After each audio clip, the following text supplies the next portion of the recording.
बिस्मिल्लाहिर्रहमानिर्रहीम। जो आज का हमारा टॉपिक है वो है transport of respiratory gases in human. Respiratory gases हमारी बॉडी में जो यूज़ हो रही हैं, यूटिलाइज हो रही हैं, वो कौन सी हैं? ऑक्सीजन और कार्बन डाइऑक्साइड। सबसे पहले हम डिस्कस करेंगे ऑक्सीजन के बारे में, ट्रांसपोर्ट ऑफ ऑक्सीजन। हमें पता है कि हमारी बॉडी के अंदर जो व्हीकल है यूज़ हो रहा है, जो हमारी बॉडी में अंदर जो व्हीकल यूज़ हो रहा है ऑक्सीजन को कैरी करने के लिए, वो है हीमोग्लोबिन। और हीमोग्लोबिन जो है वो किस में प्रेजेंट है? ब्लड सेल्स के अंदर प्रेजेंट है। तो ब्लड क्या करेगी कि ब्लड हमारी पूरी बॉडी में सर्कुलेट होती है और वो उसके अंदर जो पिगमेंट हीमोग्लोबिन मौजूद है वो ऑक्सीजन को कैरी करेगा और वो हमारे तमाम टिश्यूज़ तक ऑक्सीजन को पहुंचाएगा। और इसके साथ साथ हमें ये बात भी याद रखनी है कि जो डिफ्यूजन होती है गैसेस की, वो डिपेंड करती है उसके ऑन पार्शियल प्रेशर पे, और ये इंडिपेंडेंट होती है अदर गैसेस के पार्शियल प्रेशर पर। ये डिपेंड नहीं करती कि ये दूसरी गैसेस का पार्शियल प्रेशर कितना है, ये सिर्फ डिपेंड करती है अपने पार्शियल प्रेशर पे।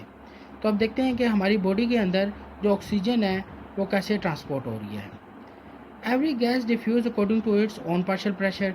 हर गैस का अपना पार्शियल प्रेशर है जो उसके बिना पर वो डिफ्यूज़ होगी हमारी बॉडी में, and is independent of the other gases. और ये जो दूसरी गैसेस का जो पार्शियल प्रेशर है उस पर डिपेंड नहीं करेगी। In human oxygen is transported from lung to the tissue through blood. जो हमारी बॉडी के अंदर ऑक्सीजन जो है वो ट्रांसपोर्ट हो रही है, उसके लिए जो व्हीकल मौजूद है वो ब्लड है। ब्लड के थ्रू ऑक्सीजन क्या है हमारे टिश्यूज़ तक जो है वो पहुंच रही है।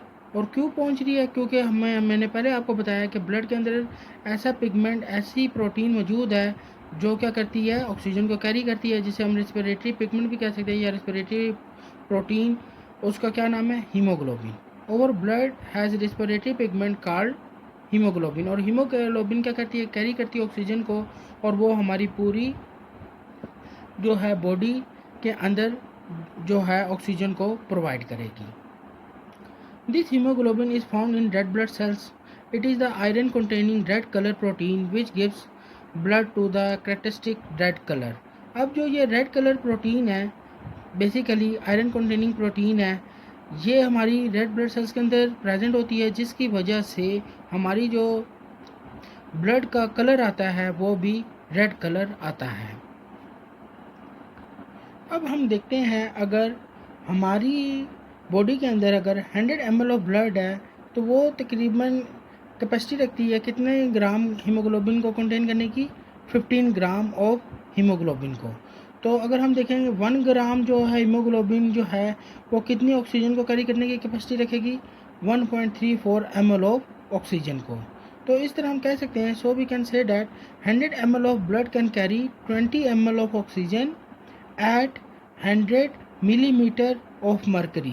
अब ये 100 मिलीमीटर ऑफ मरकरी जो है वो प्रेशर का यूनिट है, और इसके ऊपर हमने ये देखा कि अगर हमारे पास 100 ml ऑफ ब्लड मौजूद है तो वो 20 मिलीलीटर ऑफ ऑक्सीजन को कैरी करने की कैपेसिटी रखेगा, और इसको हम क्या बोलेंगे? Oxygen carry capacity of blood.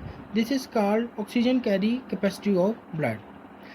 अब आपने ये बात याद रखनी है कि over blood is never 100% saturated with oxygen, but over blood is about 97% saturated with oxygen, that is 14.6 millilitre पर 100 ml ऑफ ब्लड। हमारी जो बॉडी जो है वो कभी भी 100% जो हमारी बॉडी के अंदर ब्लड है वो कभी भी 100% जो है वो सेचूरेटेड ऑक्सीजन के साथ नहीं होता। तो क्यों? क्योंकि आपको ये पता है कि सबसे ज़्यादा पार्शियल प्रेशर जो होगा वो अल्विलाई में होगा। अल्विलाई से जब ये टिश्यू की तरफ जाएगा तो पार्शियल प्रेशर ऑफ ऑक्सीजन कम हो जाएगा, जिसकी वजह से हमारा जो 100% जो हमारा बॉडी में जो ब्लड है वो 100% सेचूरेटेड नहीं होगा, बल्कि वो उसकी पार्शियल प्रेशर डिक्रीज़ होने की वजह से हमारा जो ब्लड होगा वो उसमें ऑक्सीजन की थोड़ी सी क्या हो जाएगी?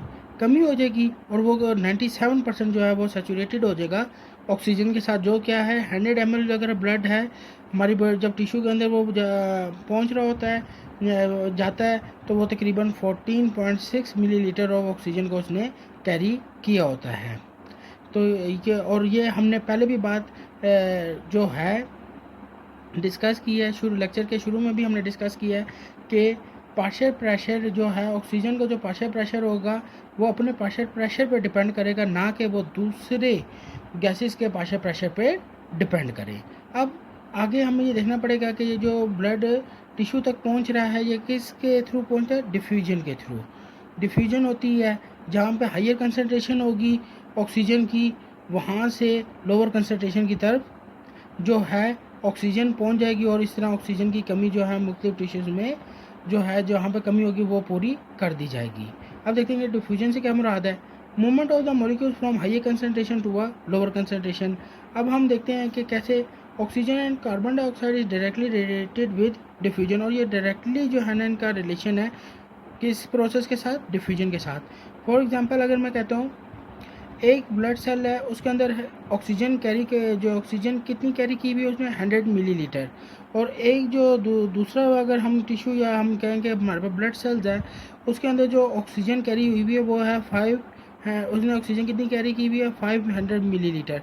तो जाहिर बात है कि ऑक्सीजन जो है from higher concentration to the lower concentration move करेगी, तो ये क्या होगा? यहाँ से जो है ऑक्सीजन डिफ्यूज़ होकर आपके पास जो है इधर इस सेल्स में चली जाएगी। इसी तरह अगर कार्बन डाइऑक्साइड की बात की जाए, इधर 30 मिलीलीटर और कार्बन डाइऑक्साइड है सेल में और इधर 50 मिलीलीटर है, तो जाहिर बात है इधर ज़्यादा है तो गैसेज हायर कंसनट्रेशन से मूव कर जाएगी लोअर कंसनट्रेशन की तरफ। और इसी तरह अगर मैं कहूँ ये एक हमारे पास पूरा ब्लड सेल है, इसके अंदर ऑक्सीजन की तादाद जो है वो 30 मिलीलीटर है और कार्बन डाइऑक्साइड की जो हम कहते हैं वो 50 मिलीलीटर है, और यहाँ पे ऑक्सीजन जो है वो 50 मिलीलीटर है और इधर 30 मिलीलीटर कार्बन डाइऑक्साइड है। तो इधर ये हाई कंसनट्रेशन में इसलिए ऑक्सीजन जो है वो इधर मूव कर जाएगी और जो कार्बन डाइऑक्साइड है वो आपके पास इस साइड मूव हो जाएगी। तो ये इससे हमें पता चला कि जो आपके पास जो रेस्पिरेटरी गैसेस हैं वो डायरेक्टली प्रोपोर्शन है डिफ्यूजन के प्रोसेस के साथ। जहाँ पे हायर कंसनट्रेशन होगी वो वहाँ से मूव करेगी टुवर्ड्स द लोअर कंसनट्रेशन की तरफ। अब हम देखते हैं कि आपसे सवाल कैसे पूछा जा सकता है। शॉर्ट क्वेश्चन अक्सर आ जाता है कि how oxygen combine with haemoglobin. अब आपको मैंने पहली बात करी कि जो एल्वुलाई है लंग के अंदर, जो एल्वुलाई है आपको पता है एयर लाइक स्ट्रक्चर है, इसमें ऑक्सीजन को कैरी करना होता है।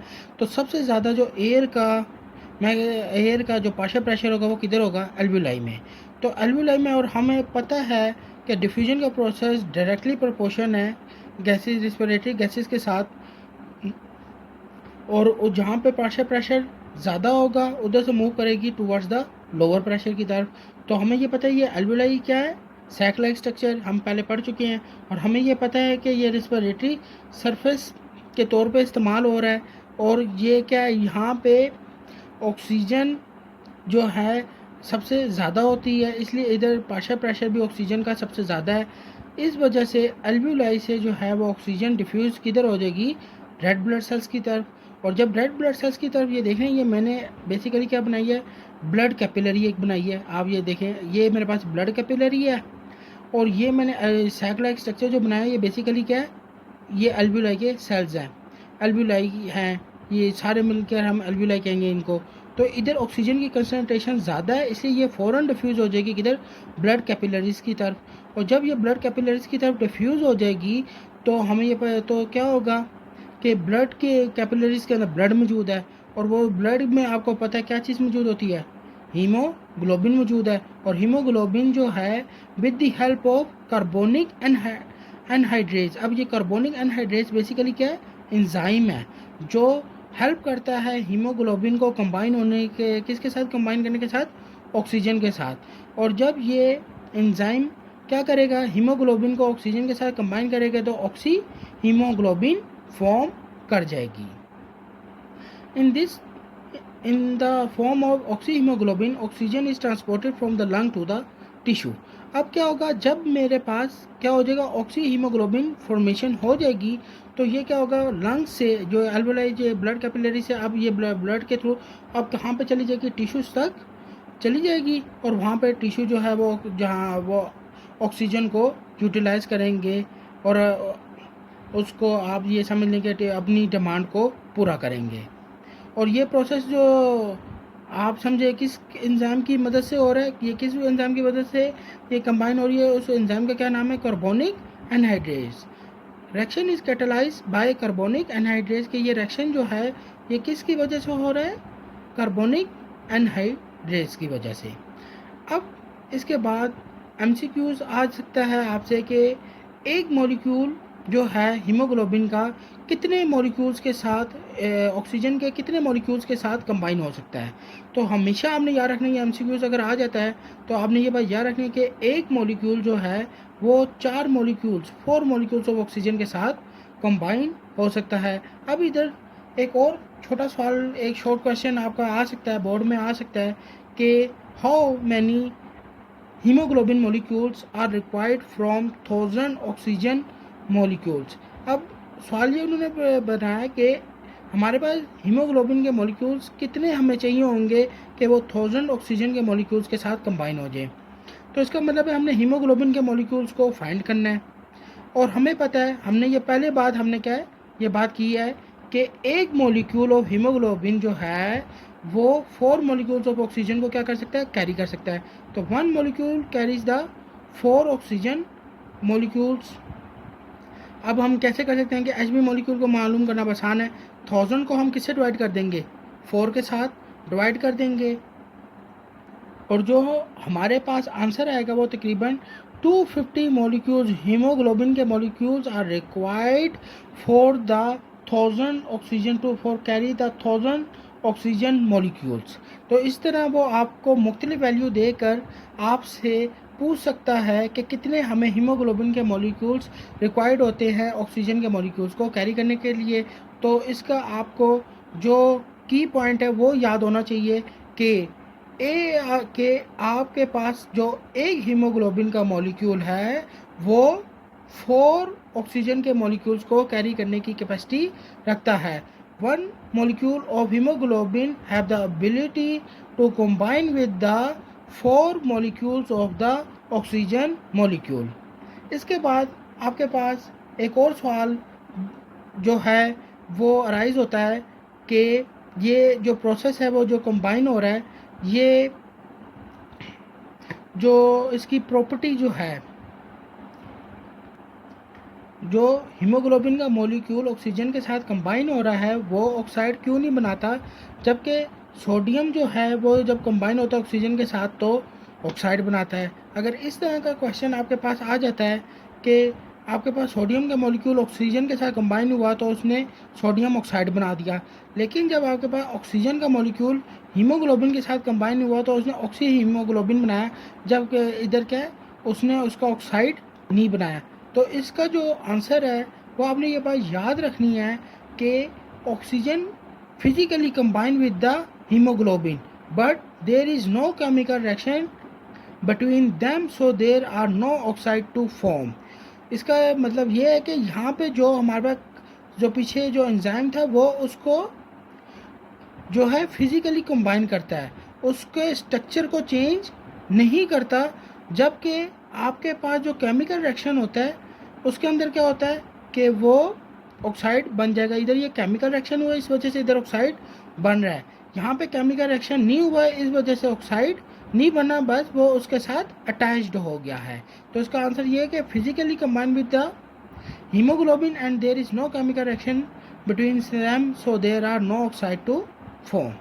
और आप इसके एग्जांपल क्या दे सकते हो इस क्वेश्चन के अंदर कि अगर हम देखें हाइड्रोजन जो है वो बर्निंग की फैसिलिटी बंद करता है और ऑक्सीजन जो है वो हेल्प करता है बर्निंग के प्रोसेस को, लेकिन जब इन दोनों को हम क्या करते हैं कंबाइन करते हैं तो जिसकी वजह से क्या बन जाता है, वाटर का मॉलिक्यूल बन जाएगा और उसकी प्रॉपर्टी बिल्कुल डिफरेंट होगी as compare to the hydrogen and oxygen, क्योंकि यहाँ पे कौन सा रिएक्शन टेक्स प्लेस कर गया, केमिकल रिएक्शन टेक्स प्लेस कर गया है, और यहाँ पे जो है वो केमिकल रिएक्शन टेक्स प्लेस नहीं करता है, इसलिए ये सिर्फ कंबाइन करेगा और वो ऑक्सीजन को जो है वो कैरी करके लेके जाएगा और जहाँ इसकी ज़रूरत होगी उस टिश्यू को ये वहाँ तक प्रोवाइड कर देगा।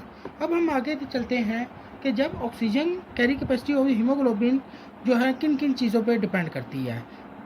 ये सबसे पहले तो आपकी पीएच पे डिपेंड करती है, टेम्परेचर पे डिपेंड करती है और कंसंट्रेशन ऑफ कार्बन डाइऑक्साइड पे डिपेंड करेगी।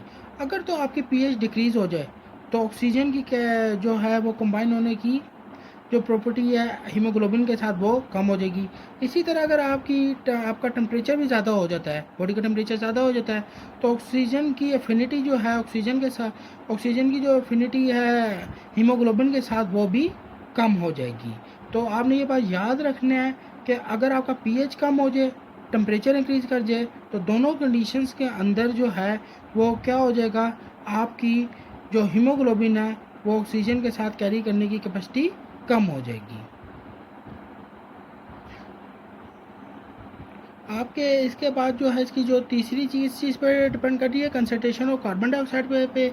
अगर तो कार्बन डाइऑक्साइड की कंसंट्रेशन ज़्यादा होगी तो वो एज हीमोग्लोबिन जो है वो कार्बन डाइऑक्साइड के साथ कंबाइन करेगी। तो ये तो आज हमने किसके बारे में पढ़ा, ट्रांसपोर्ट ऑफ ऑक्सीजन के बारे में।